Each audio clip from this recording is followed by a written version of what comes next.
Hello, nerds for Yang. Hello, nerds. Hello, nerds. Hello, nerds. Hello, nerds. So nerds. Hello, nerds. Now with this campaign, bang, dang, it's and true. Come roll with the Yang Gang. Hello, nerds. Nerds for Humanity. How are you guys doing? Sorry for the late start. I was having dinner with the family. It's been a little bit hectic today. Won't go into it, but I think the kids are about to have World War III any minute now.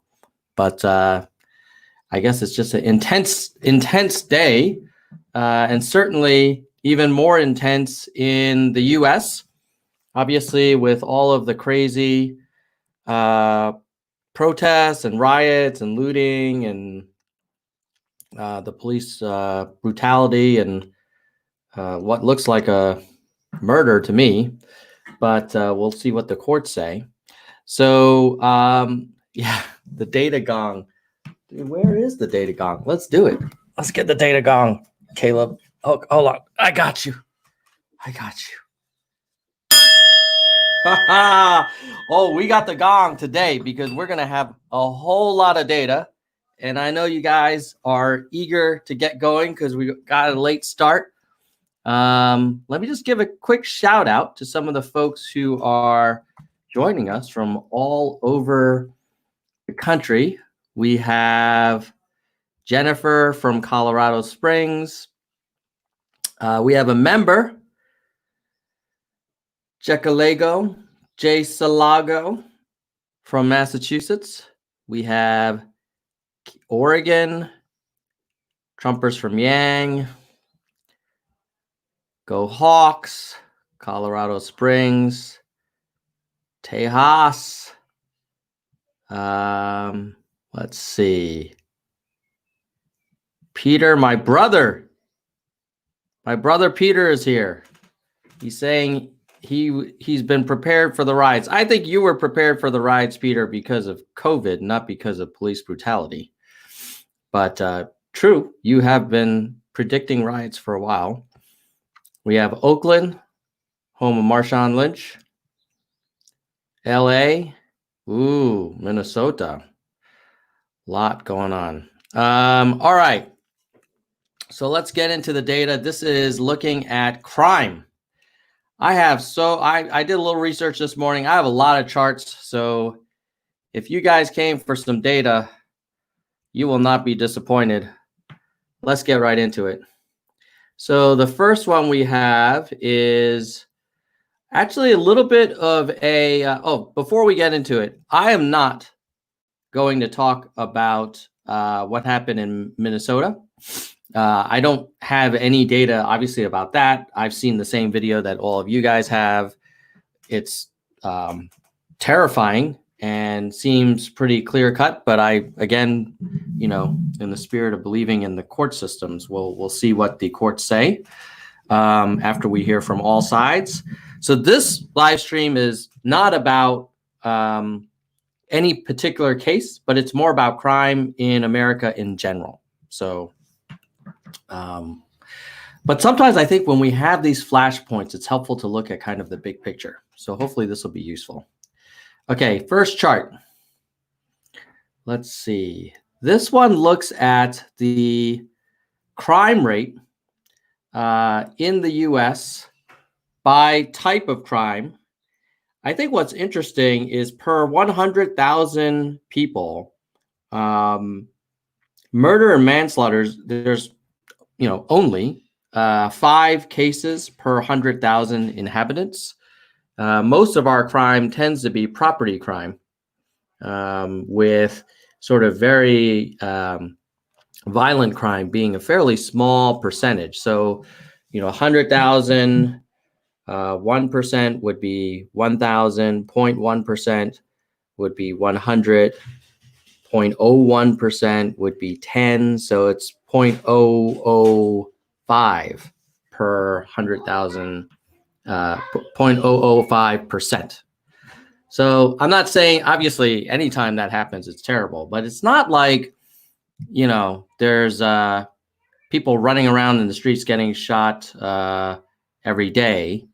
Certainly per 100,000, it would be a few. And it's not every day, it's 5 per 100,000 per year. So that's chart number 1.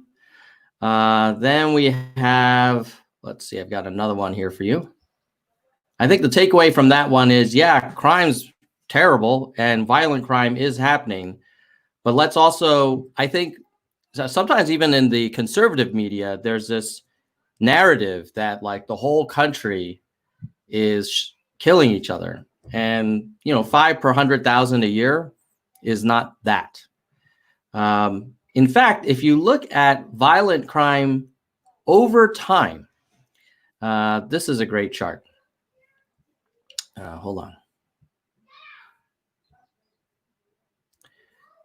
Here you see that compared to the, let's say 1990, 1989, 1990, 91, we had a violent crime rate reported of around 750 per 100,000.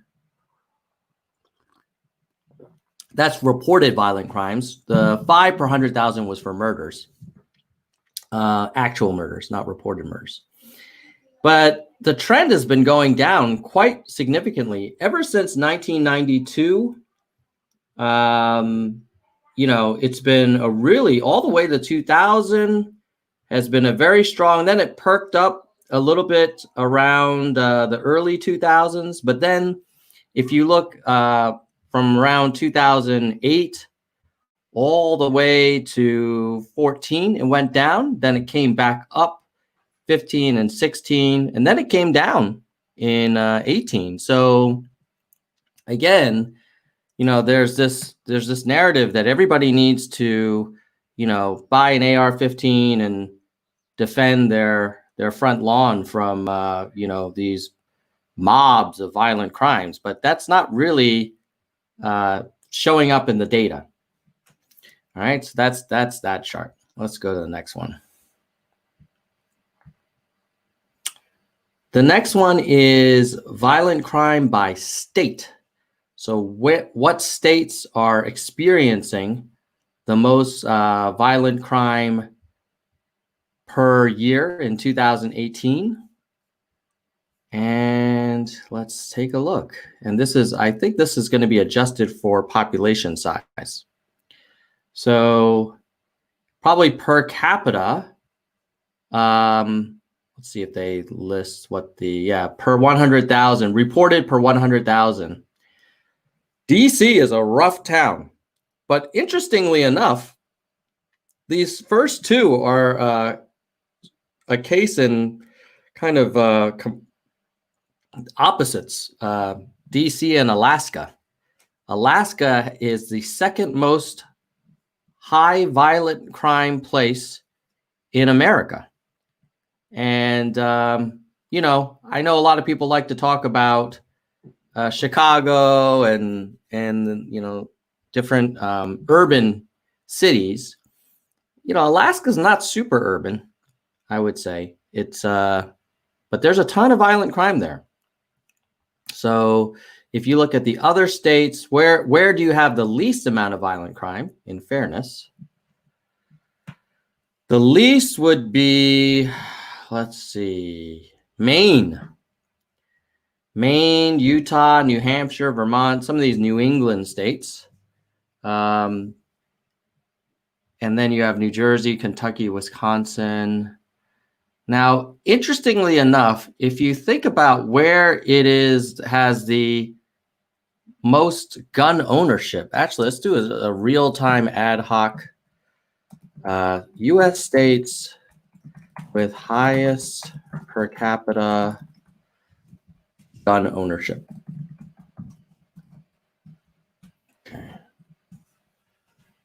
Let's take a look here. You never know what you're going to find.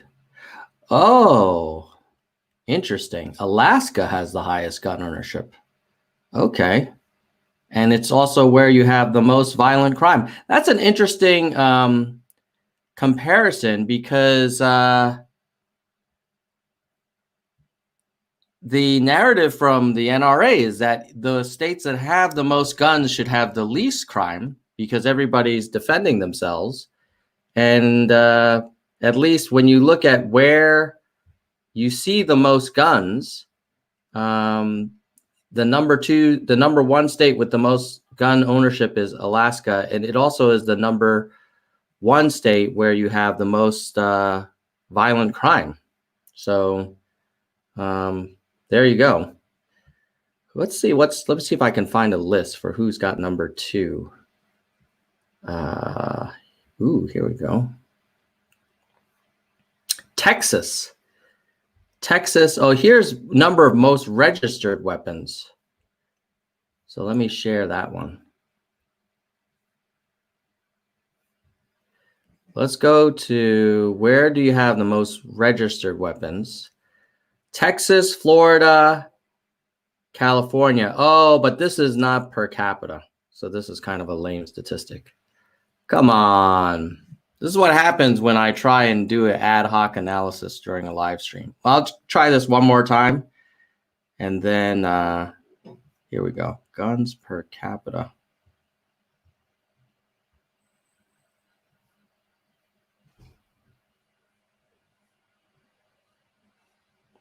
Bear with me, fellas. Here we go. This one is gun ownership by percent of state. Okay.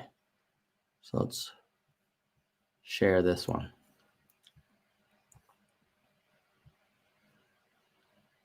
Okay. So this is adjusted for population because it's just a percent. So Alaska, Arkansas, Idaho have a ton of guns, right? And then Delaware and Rhode Island has very little gun registration as a percent of the population. And then if you look at where are the people having crimes, where's the violent crime happening? What you'll notice is that we said, what do we say? We said Alaska and Arkansas have the highest gun ownership.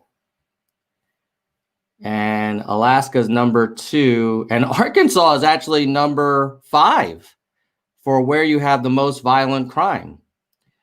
So I suppose, I mean, you could argue, maybe some people will say they don't have enough guns in Arkansas.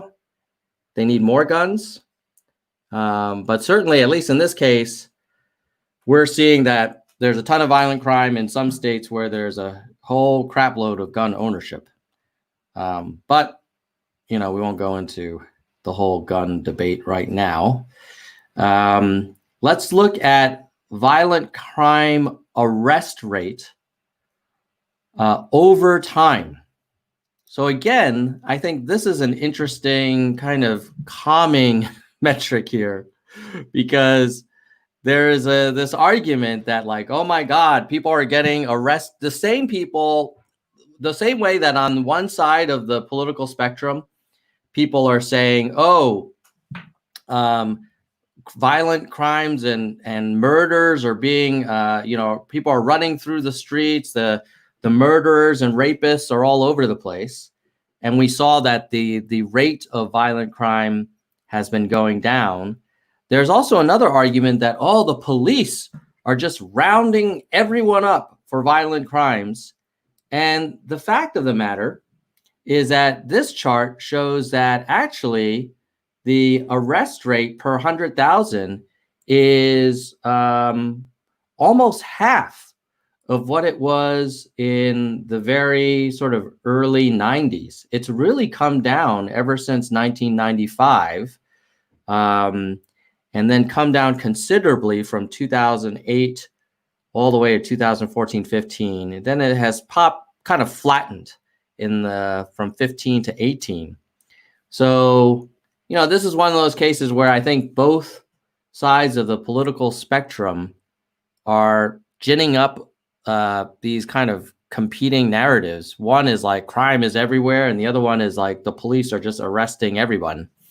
And the data doesn't bear that out. What the data suggests is that there's actually less crime now than in the 90s, and there's also less people getting arrested. So there you go. That's what the numbers say. Okay, let's look at another one, which is the world's most dangerous cities. Let me just clean up my tabs here. It's just too many. Okay, here we go. Where in the world is the most unsafe place?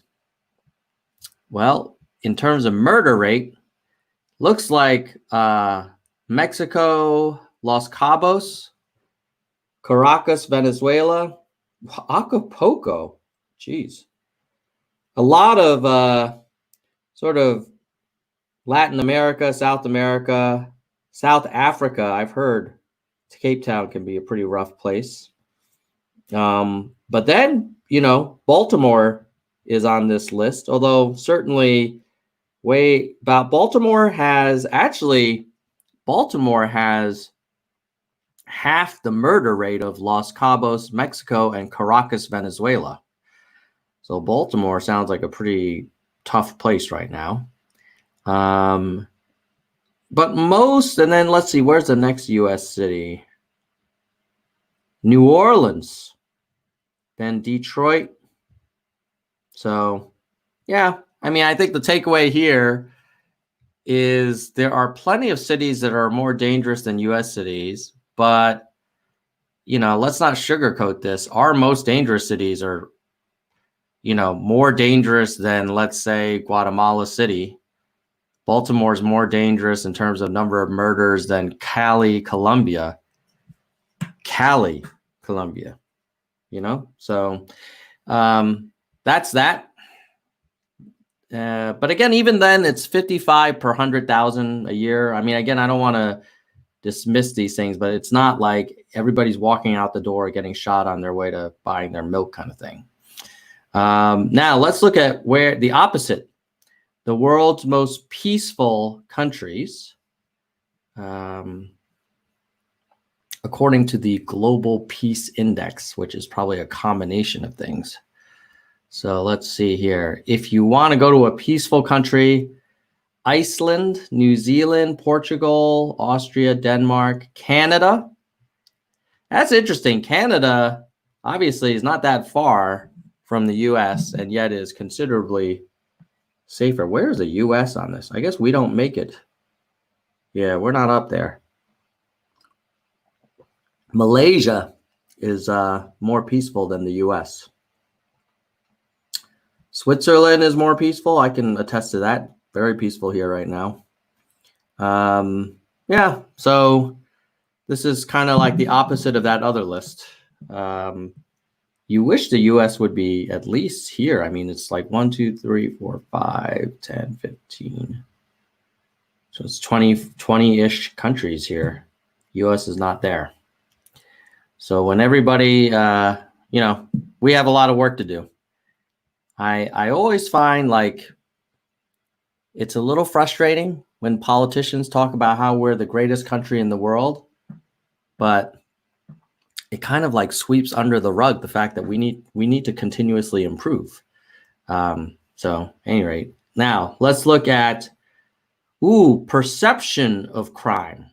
Okay, let's take a look at this. Here we go. This is done by Pew Research.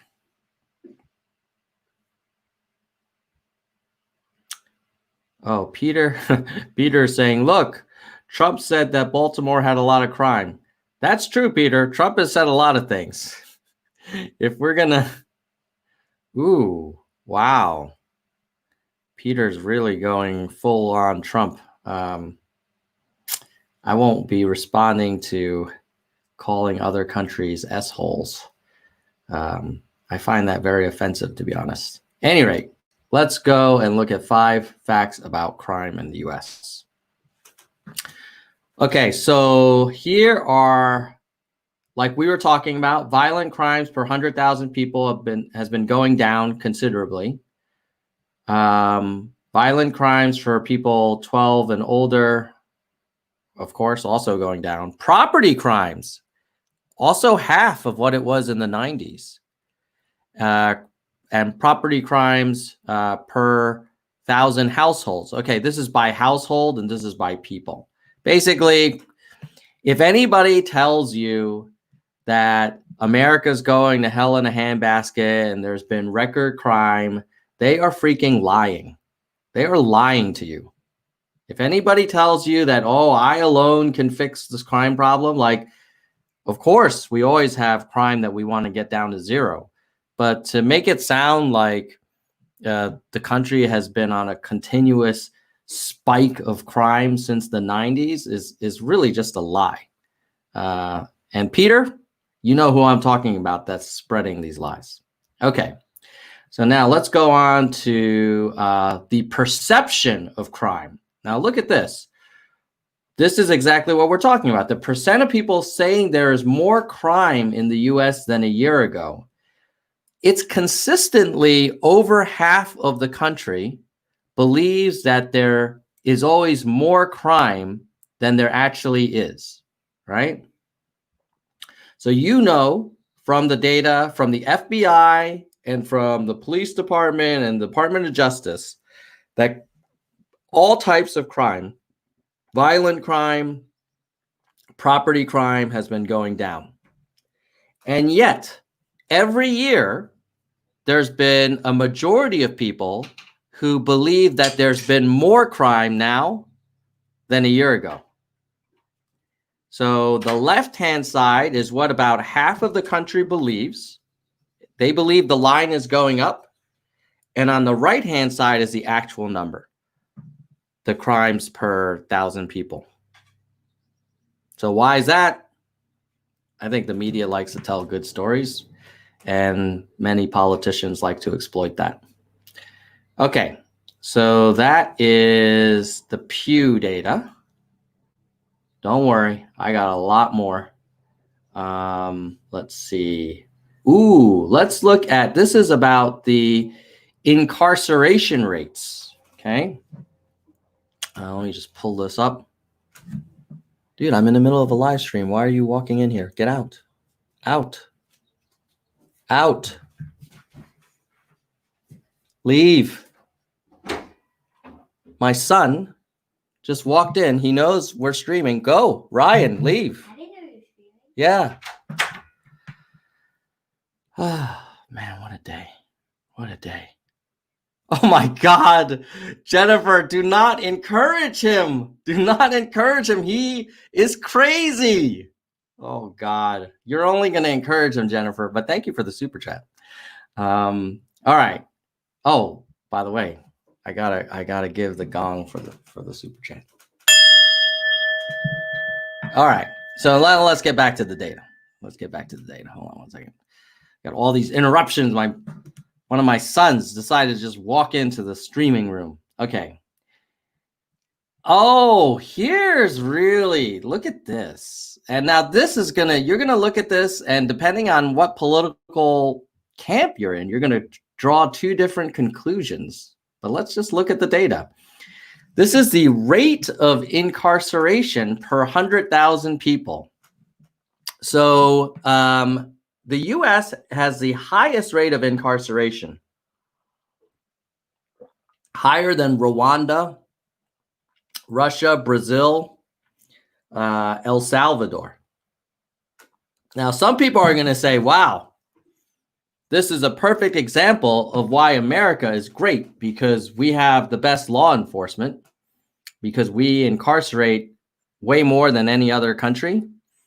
I think other people, myself included, would argue, hey, when you are one of the richest countries in the world and you are arresting more people than any other country per capita, I don't know if that's something to be super proud about. Because, like, why doesn't Canada and France and Germany, why aren't they arresting people like crazy? Why are we arresting more people than El Salvador and Rwanda? So anyway, that's an interesting one. Now let's look at, ooh, okay. We are about to go to now some more controversial stuff. So this is going to look at African American and, well, basically black and white perception on crime. Before we get into that, let me just take a quick second to thank everyone who is a member of this channel, as well as all these great super chatters like Jennifer. Because obviously this kind of stuff that I do is not like super mainstream. Most people don't want to look at a bunch of charts, but because of our channel members who are supporting me and spending time to make this content, and obviously like cutting my dinner short and whatever, it's helpful. It's helpful that I know there are members who are really trying to help me produce more and more content. So I just want to do a very quick shout out to our members. And if you're not a member, you can always just click that join link on YouTube. But before we go to the black and white perception of crime, as well as incarceration rates and a whole bunch of other kind of racial components to crime, let me just give a quick thank you to the people that make this kind of research and communication of data possible. So on the EVP level, we have Kristen Slevin, our biggest supporter. We also have at the VP level, Chris, Laura, Fat, Jamsap, V, and Locke. And then at the hardcore level, we have, oh, Checalago. He's here. I think he's in the house. Phoenix, Koa, Landline, DK, Tracy, David, Adrian, Gene, Chad, Mike. And then at the verified level, we have Nell, Elizabeth, Soldier, Emerald, Mercy Ann, Miles, Verily, Doris, Shake and Make, Mike, Sophia, Jadwiga, Gail, James, Hidachi, Yermaman, Peter, Arez, Albert, Brandon, Yes, Sugar Sweet, Brian, Lisa, and Sydney. Okay. So thank you to all the members for supporting the channel. Now, let us move on to some more data. And this is people's perception of crime. This is another one from Pew. So we're going to go there. And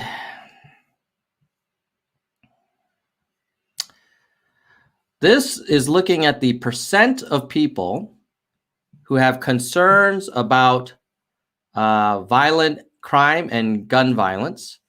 So, you know, there is a narrative out there that it's only white people that are concerned about crime. And as you can see here, that actually blacks are more concerned about gun violence and violent crime than whites are. In fact, less than half of whites are concerned about these things, but, you know, just slightly less than half, whereas more than 3/4 of blacks are concerned about violent crime and gun violence. So next is about fairness of treatment between blacks and whites in dealing with the police. So interestingly enough, two-thirds of whites are concerned about dealing with police, but 84% of blacks are. And then in terms of being treated by the criminal justice system, 61% are concerned, and almost 90% of blacks are. I think there's a couple things that stand out here. The first is most Americans are concerned about dealing with the police. 67% of all adults are concerned about dealing with the police. And 65% of all adults are concerned about the criminal justice system. So this is actually not a black-white issue. This is everybody, myself included. I mean, whenever I'm kind of, you know, see a police car, you just, it's a little nerve-wracking. And you would think in the most advanced democracy in the world with, you know, a history of fairness and, you know, equal justice, that most Americans would not be concerned with the police or the criminal justice system. And yet they are. And this is in 2019. I imagine if they took this poll today, it would even be worse. So let's move on to the next one. This is support for the death penalty. 60% of whites support the death penalty, 36% of blacks, and about half of the country are in favor of the death penalty. Yeah, I'm not shocked by that. I'm not sure how to interpret it other than we are a country that, one of the few advanced countries that has a death penalty. And if you look at the cost, should we try I hate to do this. Should I try an ad hoc analysis? I know every time I try to do this, I get in trouble, but let me just try and see if cost of USA death penalty. See if I can find a quick factoid. Ooh, look at that. Okay. So here is a study by, come on, see if I have any charts. Okay. We'll just show here we go. If you want to give someone the death penalty, it's basically costing 1.26 million. That's the median cost, whereas the non-death penalty case, so just the court case, just the case costs 1.26 million. The median cost of a non-death penalty case costs about 740K. So, you know, you save about 750,000 or, you know, 500,000, let's say, by not doing the death penalty. Not to mention, there's a cost to getting it wrong, which we know now with DNA that has happened, and quite frequently. Oh, wow. I missed all these super chats. Jennifer, may we see some data on the Native American population too, please? All right. I will see if I can get to that at the end. I'm just pulling most of the charts are usually black, white. Sometimes they have Hispanic, sometimes they have Asian, but I will see, hit me up in the live chat before we sign off, and I'll see if I can do some ad hoc research. But as you know, I have mixed record on the ad hoc stuff. Caleb Jackson, thank you for the super chat. And Jennifer, I will definitely look up the Native American, and if I can't in this stream, I will tweet it out. I will look it up and tweet it out, but I'll try to get it to after. Elizabeth Morris, hey, thank you. I love that you guys are supporting all the charts. You know, my videos don't get a ton of views, but my sense is that the people that watch it do value it. So I'm just going to keep doing it, especially when I see support like this. I also tell my wife, who's a little mad at me for leaving dinner early to do the show. But I'll say, hey, you know, these people really appreciate this stuff. Okay, so let's move on to the next chart, which is voting. So here we go. This is the view of should people convicted of felonies vote after they've served their time. Well, the good news here is this is not a black and white. I love it when all, or at least black and white races generally agree. I mean, so 69% of all adults feel that felons who've served their time should be able to vote. And that's almost 70% of whites and 80% of blacks. So there you go. See, there are things that we, you know, our different races can agree on. So that's it for the black-white perception data, but I have more, not to worry. If you guys have an appetite for more data. Oh, my buddy Richard Sim is in the house. Thank you, Richard. I appreciate it, brother.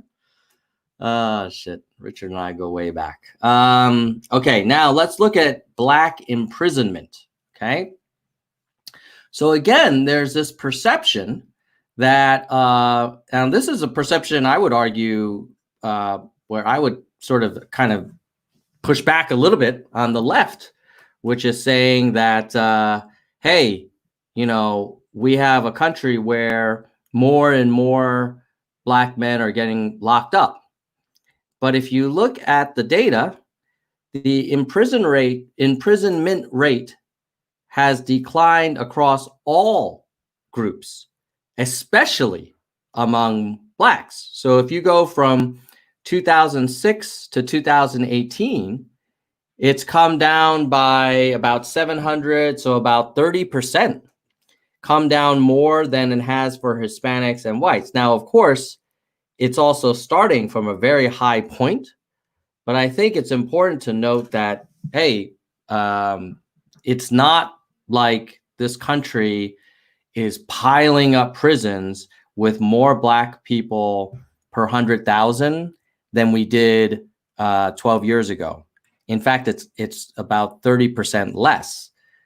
Should it be less still? Like, we can always debate that, but let's be fair that it's let's not exaggerate the trend. The trend is that imprisonment, even though we are higher incarceration than El Salvador and Rwanda, it is going down over time. So I bet if we looked at that country to country comparison back in 2006, it would have been even more crazy. So I think, let's hope that, the powers that be are starting to get that throwing people in prison, forever is not really like the solution to our problems. That said, let's look at the Black versus white versus Hispanic percentage of population in these prisons. And so 1 out of every 3 people in prison is Black, and it looks like 30% of the population in prison are white and 23% are Hispanic. So if you are born Black, you are 3 times more likely to be thrown in prison versus your representation in the US adult population. If you're born white, you're half as likely to end up in prison. And if you're Hispanic, you're 50% more likely to end up in prison. Now, there's going to be all kinds of debates as to why that's the case. One side is going to say, well, that's because these other groups perform more crimes. And then another side is going to say that's because the law enforcement is more likely to arrest someone that is not white. I don't know if there's a scientific way for us to, I haven't seen the data that can actually give us clarity on that. But suffice it to say that there is absolutely a disparity in outcome. We can debate cause, but it may be a combination. So let's go to the next chart.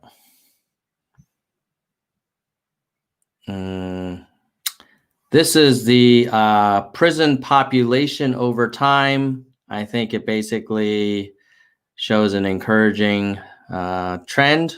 Like we were saying, the arrest rate's going down, and so is the imprison rate.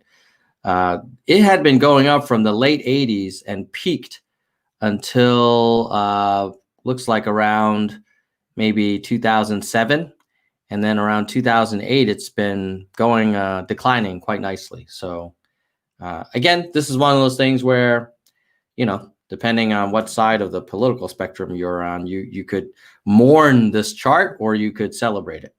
I think it's a good sign. I think it's a good sign personally. All right, so that's that one.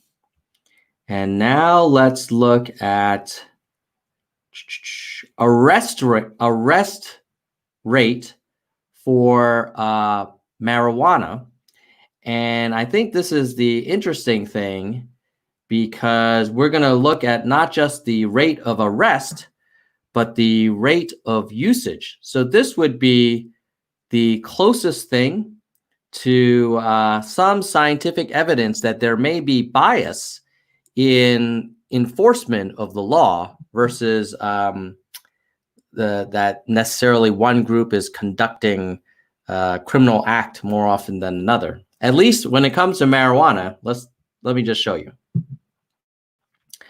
All right, so this is going to show you use of marijuana by race.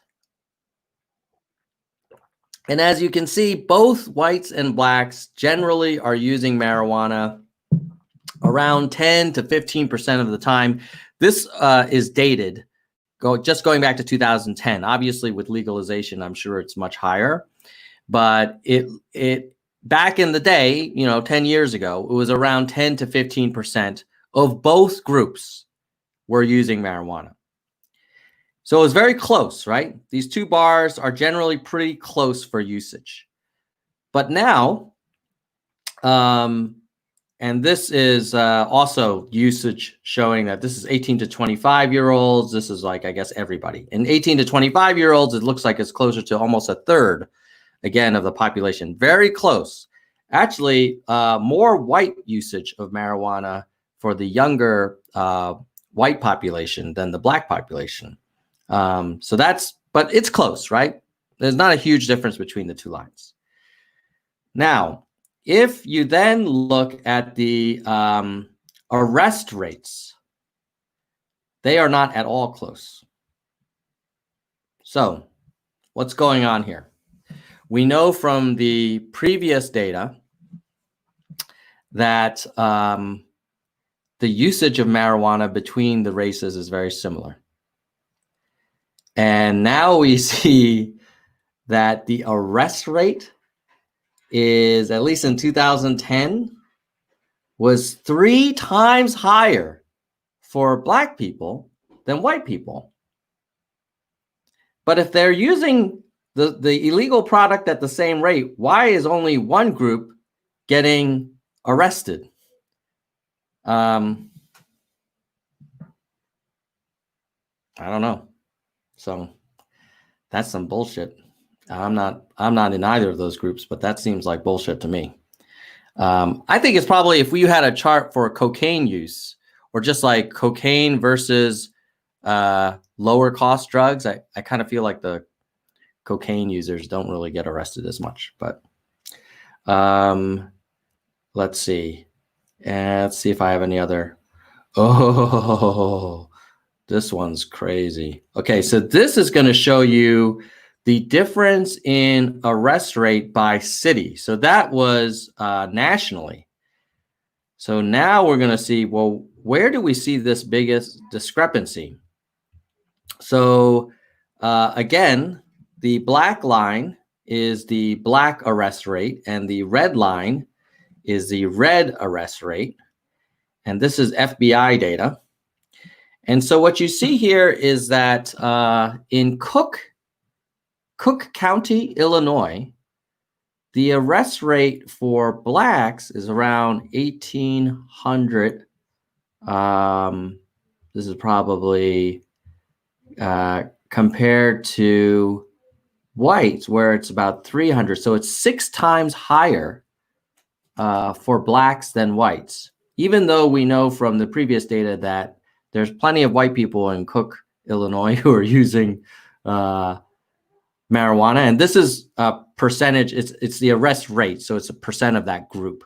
So don't worry if you feel like, oh, well, there's, maybe less white people in Cook, Illinois. I will say Los Angeles, California, LAPD gets a lot of grief, but they do arrest the black people way more for marijuana than the white people, but far less discrepancy than, say, Cook, Illinois, or Kings, New York, or Miami-Dade, Florida. Like, if you were a white marijuana smoker, or just say white kind of low-grade drug user, you would probably want to be in Cook, Illinois, or Queens, New York, because you are very unlikely to be arrested.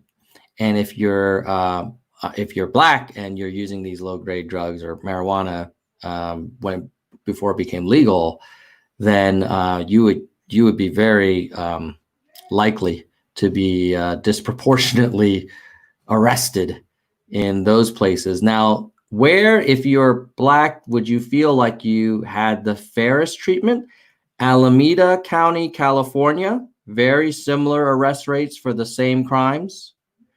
Still a little higher for Blacks, but it's very similar. King County, Washington State, similar-ish. Riverside, California, San Bernardino, California. So something to think about. Like, there are certain places where that discrepancy is more problematic than others. Let's see. Where else? What else can I show? I think that's it for the Black-white marijuana split. Now, let's look at the risk of being killed by police, depending on your race. And let's see if I can pull up the chart for you guys. Okay, here we go.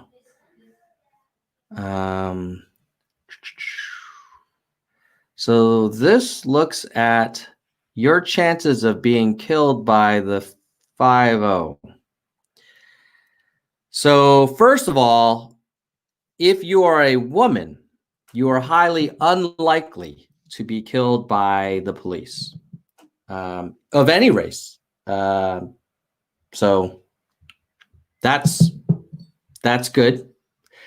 However, if you are African American, here we do have some Native American data. I think I know it's not as much as you wanted, Jennifer, but we hope at least this one we have it recognized.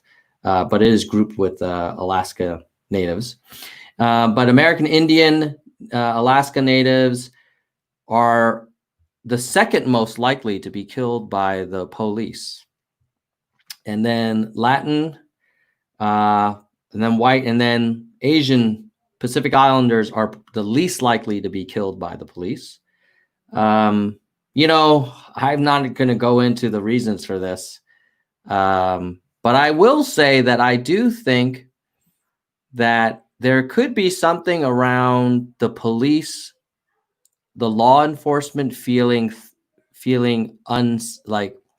unable to perform their jobs, and then they overreact. So like I know we said we were going to talk about that Minnesota case, but I wouldn't be surprised if that middle-aged policeman, you know, didn't seem like he was a big bodybuilder, was scared. And unfortunately, he didn't have the training on how to detain someone who's bigger than you in a safe way, at least as far as I can tell. Obviously, the court case hopefully all the facts will come out. But that is, you know, the African American risk of being killed by the police is about almost 2.5 times higher than a white person risk of being killed. So that's that. Okay. Next.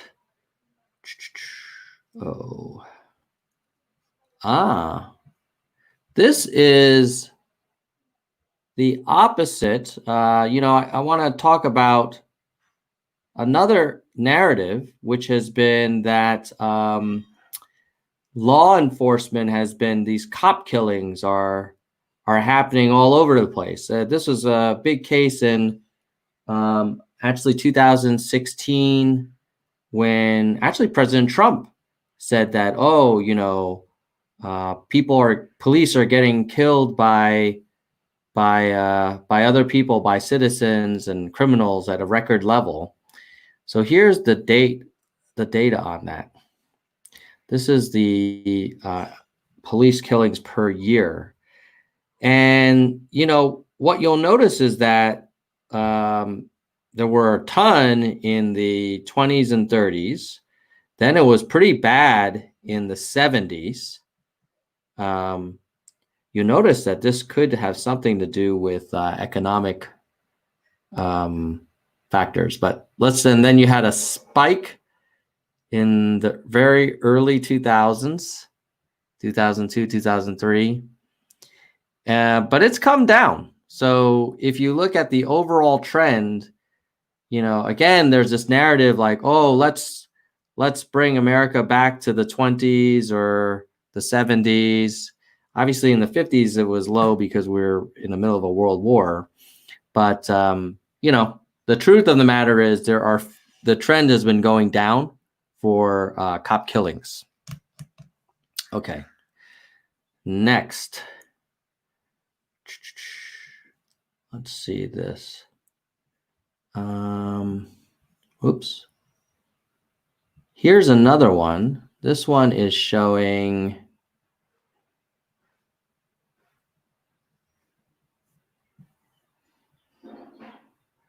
Oh, yeah. Okay. This is the other way around, which is the rate of police killing citizens. So what we know before was that the rate of citizens killing police has been going down with some spikes in the 30s. I guess that's probably Depression. Yeah, during the Great Depression. And then there was also a spike around after the 2000 market crash. But then it's been coming down over time. Are police killing more people? What about the other way around? Well, let's look at that data.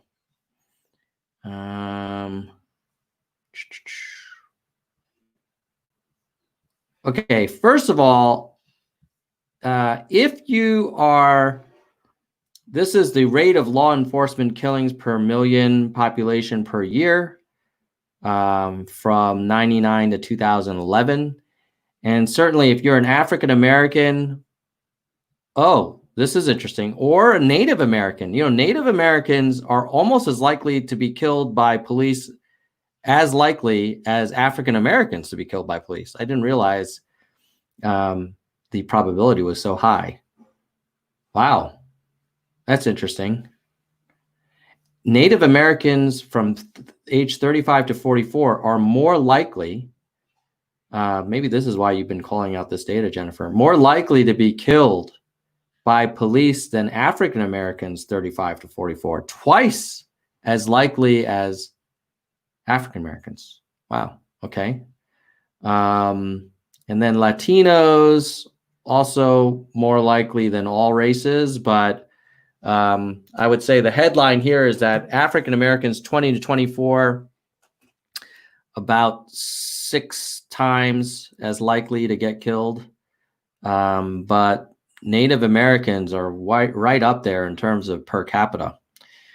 All right, so, but are the police killing more people? And the good news is no, they are not. Of course, we're seeing more of these killings, but you look at the amount of African Americans who were getting killed by the police in the 60s and 70s. It was, looks like 3 times as likely to be killed by a police officer in the 60s and 70s if you're an African American under 25 than you are now. And this is looking at the trend of 2011. Now, maybe someone could argue, oh, it's going to shoot up in 2020. I don't think so. I don't have that data. But if you look at the trend here, it seems like it's pretty flat. So, you know, I think this is one of those things where both sides need to focus on the facts. And the facts are that any killing by a police officer, you know, should be avoided at all costs. And certainly if it's killing because of excessive force, that's one thing. I think this also includes killings where maybe there is justifiable use of force, but it's gone down considerably. You know, I would say if you look at the all races line, actually the all races line is pretty flat. So that means that we've made particular progress. See, this is pretty flat for all races. So we've made really good strides on reducing the rate of killings of African Americans. But, you know, it's relative. So we probably were killing you know, obscene amount in the 60s and 70s. And now it's still higher and probably way higher than it should be. But it's not like it's it's been going up every year, I guess is my point. Okay, so now let's look at the next chart. Here we go. Ooh, this is interesting. Likelihood of being arrested after release. Okay, before I go there, let me just take a look. Yeah, okay. This is from the Department of Justice. I was pretty shocked by some of this data. Maybe I'm just kind of a little bit naive, but I didn't realize that the rate of rearrest was so high. Check this out. So recidivism, right? So here you have the percent of people, of prisoners who are released, who are then arrested by, 1 year, every year after they've been released. So the first thing is, holy cow, almost half of prisoners released get arrested again in the first year that they have been released. That is some crazy stuff. And then it goes down, but obviously it's way too high. I mean, you got to wonder, like, what's going on? I mean, if the whole point of a prison is to rehabilitate people, that's not happening. Let me show you some more data here. Okay, here. This is the cumulative percent. So by 9 years after release, 80-something% of prisoners are arrested again. So they're basically rearrested. So when people say that our correctional system is this revolving door, I mean, it really is. I mean, I guess I always thought, wow, man, you go to prison, you'd never want to go back. But clearly, something in the system is causing free-willed people to continue to commit crime. Now, again, this is where the two parties are going to fight it out. One side is going to say, oh, well, they're just criminals, and criminals will always be criminals. You should just lock them up, the moment they, steal a stick of gum for life. And then the other side is going to say, well, our system turns people into lifetime criminals and doesn't give people a chance to, there's no upside to being law abiding once you've been marked as a ex-convict. I'll let you guys decide on what you think is the truth. It's hard to prove that one with data, but let's see if I have more on this recidivism. I think it's pretty much the same. Oh, this is interesting. Male versus female. Okay. So let's look at the male-female data. If you are female and you are a prisoner and you go to prison, you're almost as bad as the males. Within 1 year, 35% of females are going to get arrested again.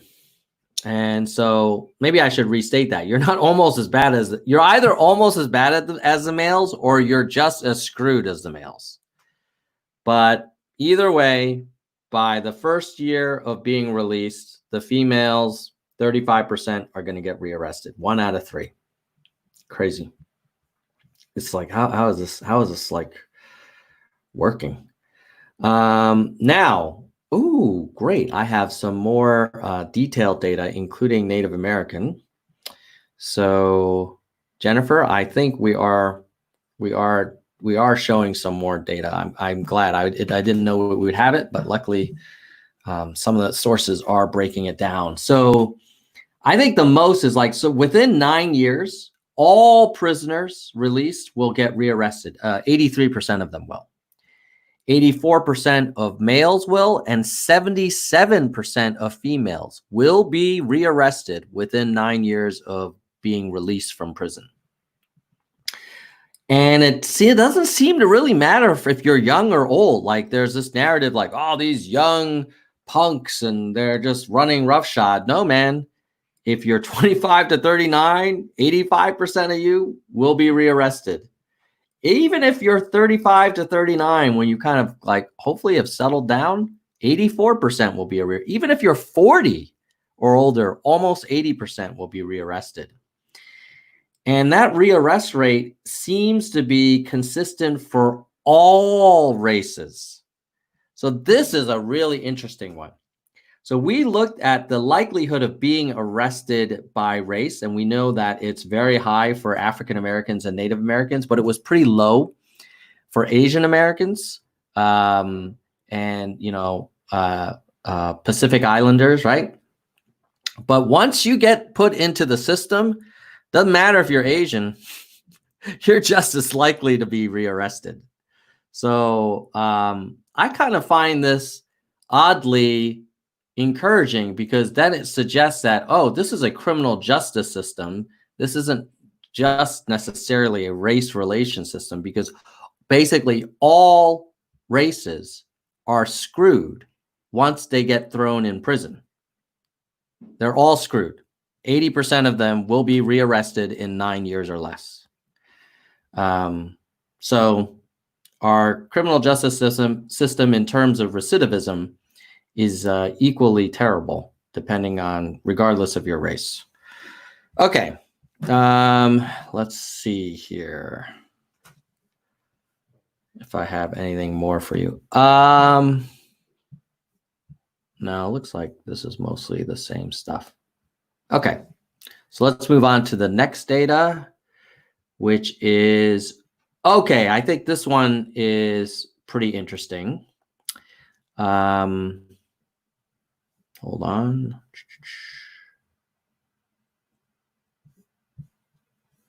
This is economic mobility. So as you know, well, I don't know if you know, but many of you know that I am a big fan of universal basic income and economic empowerment of people. And I believe that a lot of folks who commit crime are doing it because they don't have great alternatives. They don't feel like there's a chance for them to just work hard and move up the economic ladder. But let's look at what the data says. So here is a super cool data visualization based on the likelihood of you moving up in the world based on how poor you were when you were born and what race you are. You guys ready for this? I think you're gonna find this super cool. All right, let me just make sure it's zoomed in enough. Okay. So, let's say here that you are a white boy and you are from let's start with a middle-class household. What is the likelihood of where you're going to end up when you're an adult? So here's the green, the purple is the whites, and the green is the blacks. And if you're middle class, 33% of those middle class black men will end up poor adults, whereas only 17% of the born middle class white men will end up poor. And then 18% of the middle class white men will end up rich, but only 7% of the middle class black men will end up rich. So basically, if you're middle class and white, you have a pretty good chance of ending up either middle class or upper middle class or better or rich. And you only have a 1 in 3 chance of ending up poorer than you were. Whereas if you're a middle class black man, you have a 50% chance of ending up, more than 50% chance, 59% chance of ending up poorer than you started. So that's middle class. Middle class black men are more likely to end up poorer when they become adults than when they were born in the middle class. Now, if you say, well, what about poor people? So everybody here starts in the bottom. They're all poor.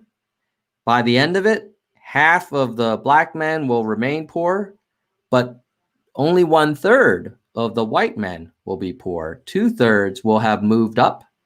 Although, actually it's not bad. About 10% will make it to becoming rich, 16% upper middle class, 20% middle class. So not terrible for the whites. If you're a poor white man, you're more likely to if you're a poor white boy, you're more likely to end up a not poor white man. If you're a poor black boy, you have a coin flip, 50-50 chance that you'll remain poor. Now, if you look at women, let's say, where's white boys? White girls and black girls. Oh, and I have Native American here too, so I'm going to get to that in a second. So if you're poor, this is great. If you're a woman and you're poor, if you're a poor girl, you're only 30% likely to remain poor. Girls are more likely to grow up richer than they were born if they were born poor. Whereas, as you know, boys were 50%, black boys were 50% likely to just stay poor. Now, let's say white girls versus Native American girls, or let's say white boys versus Native American boys. So if you're a poor white boy, 30% chance you'll stay poor, 70% chance you'll move up to at least the lower middle class. Looks like Native American men have the same kind of predicted mobility as African American men. And if you say Hispanic boys, oh, look at this. Hispanic have as good of a chance of getting out of the poor track as white boys. And then let's say Hispanic girls. Wow, look at this. Hispanic girls, basically 80% chance of moving out of the poor track. However, it does look like they do hit a little bit of a peak around middle class. Then the white men are more likely. Oh, let's do white girls to Hispanic girls. Okay, nope. Still, Hispanic girls less likely to remain poor than white girls. But once you get to middle class, the Hispanic women seem to hit some kind of ceiling and then become less likely to make it to upper middle and rich, but much more likely to get out of the poor track than the white girls. And then let's see, what other groups do we want to look at? We'll say white boys and Asian American boys. So if you're a poor Asian American boy, you have an 80% chance of getting out of it. It's kind of like the Hispanic women number. And you have a pretty good chance of becoming rich. So there you go. Twice as likely to become rich from starting at poor than a white boy would. And then let's say, let's look at the black girl boys and the black girls. Okay, here, so you see basically the 50% chance of staying poor for the black boys, 28% for the black girls. All of them, both black boys and girls, seem to hit a peak around that middle class. Very few make it from poor to upper middle or above. Looks like most of them, if they get out of the poor, will just become lower middle class. And then let's see, after you, what if you start lower middle class and you're black? So you start lower middle, half of those black women will stay there, 20% will drop, but then the other 40% will move up, which is encouraging.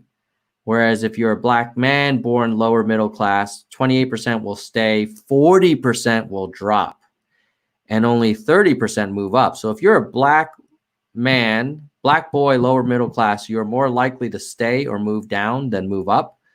Whereas if you are a black woman, you have a better chance of moving up. You actually have a 36% chance of moving up and a 79% chance of at least staying, and only a 20% chance of moving down. So I think that this number here, this 39% of lower middle class black men that actually become poor as adults is pretty striking.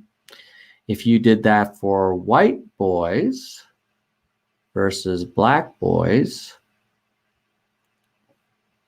you see here, okay, now if you're a lower middle class white boy, 20% will move down, but 60% will move up. And 80% will either stay the same or move up. And versus the black men, where 40% move down and only 60% will stay the same or move up. So, and look at this, wow. 14% of white boys growing in the lower middle class will become rich. Only 4% of their black counterparts will. So, you know, I think the TLDR is that this notion that everybody who, you know, works hard and has a shot to become kind of, you know, the American dream, the data does not suggest that the likelihood of that happening is equal depending on your race. The data suggests that if you are of certain races, you will have a much harder time even staying at the same economic level, not to mention moving up. Okay, so I hope this has been helpful to you all. If you found it interesting, please remember to like and share this content out. I know we went deep into the data, and this is definitely not a super mainstream kind of video, but I know there are some nerds out there who appreciate it. Before I say goodbye, let me just see if there are any questions or topics from the audience that you want me to try and hit. I'll do my best. So go ahead in the chat box if you have any questions for me. Let me know, and I'd be happy to try and hit them before we wrap up. So let's see if there's any questions here. Let's see. Yeah, I don't think there's any questions. Cool. All right, I'll tell you what, guys, I'm also going to put links to all of these charts in the description after I wrap up the stream. So if you want to go back and check them out for yourselves, you're welcome to do that. And I just want to also give you a heads up that we have a great show for tomorrow. And let me just show you who we've got coming on. So let's go to YouTube Nerds. All right, so let's go here. and see. If you go on my homepage, there's the upcoming live streams. So tomorrow we have Fred the Felon. I might have even seen Fred in the stream earlier today. I don't know if he's still around. Well, I don't know. Maybe he's not on.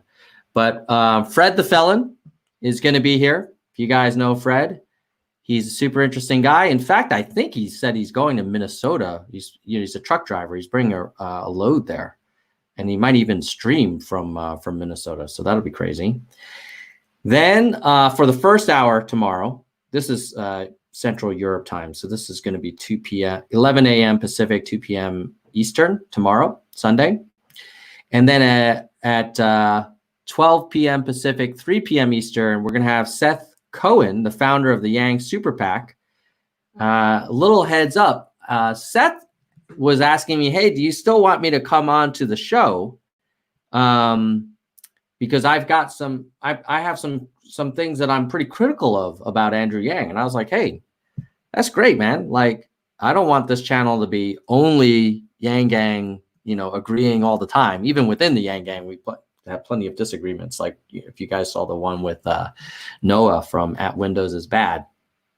So I was like, come on, man, let's hear it. I'd be really curious because obviously he was a big financial supporter of the Yang 2020 campaign through the Super PAC. And then next week we have Peter, my brother, the crazy MAGA man, who's in the live stream now. And in my opinion, sometimes says pretty crazy stuff that's kind of offensive, but in the spirit of us being open and hearing our points of view, we'll have Peter back. And I know some of you guys really enjoy having him on and seeing him like make me very upset. And Peter would like to remind everybody that he is not crazy.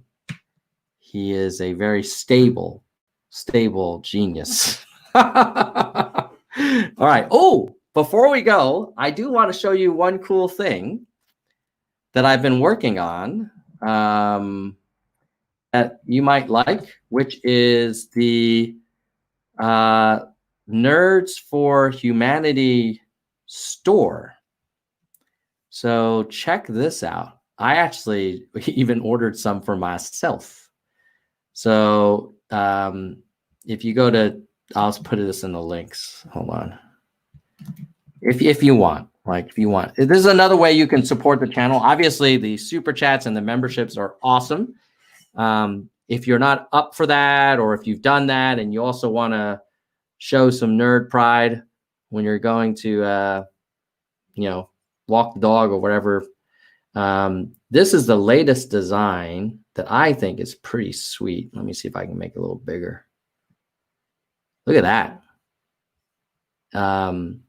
So it says Nerds for Humanity. It says Hello Nerds.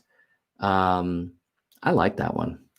And you know why I like it? Because like it's not too loud, like this is actually like a channel merch that like you could just wear, like you might not even know it's a YouTube channel. And on the back it has this little subtle, almost like a tattoo, like our Nerds for Yang kind of logo.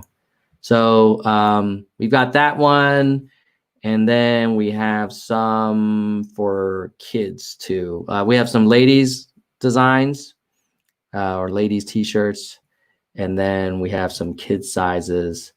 And I left this one up on the store for old time's sake, just because I know we're Nerds for Humanity, but we can use that one in 2024. All right, so feel free to check out that merch, and if you are a channel member, go to the community tab. I put a 30% discount link in the community tab for members. So feel free to take full advantage of that. Elizabeth, if you like those t-shirts, you can go to the community tab and you'll see the secret code for members to get a 30% discount. And for everybody else, if you buy those shirts, basically, I did a video about healthcare economics using some new fancy screen sharing software that makes the charts much sharper. It's called Camtasia. It cost me like $150. So whenever you become a member, do a super chat, buy a t-shirt, it goes towards that stuff. The other thing I want to invest in is a green screen, so we can have a nicer background and we can change it up. And then my webcam died, so I'm just using the laptop built-in one now. So it could be sharper. So these are the things that we do with that money. And it also helps me convince Mrs. Nerds that, like, yes, you know, it's important that I do these shows because people really value it. All right, with that, I'm going to say goodbye, nerds. You guys keep it real, like, share, and see you tomorrow if you want to see the conversation with Fred the Felon or hear why Seth Cohen is not happy with Andrew Yang. It'll all be on tomorrow. And, ooh, I can tell you that for the first time ever, the Nerds for Humanity channel will have a sitting congressional representative as a guest. So that is scheduled. You never know with these things. People cancel all the time. They get busy. They have second thoughts. But as of now, I have in writing a date that a certain member of Congress will be coming on to talk to us. So with that, for those who helped make that happen, thank you so much. Really appreciate your support. And anybody watching, if you think there's some cool guests out there and you want to try and ask them and invite them to come on, let me know. I'm always up for getting cool guests that want to talk about interesting stuff. All right. Keep it real. Peace. Bye, nerds.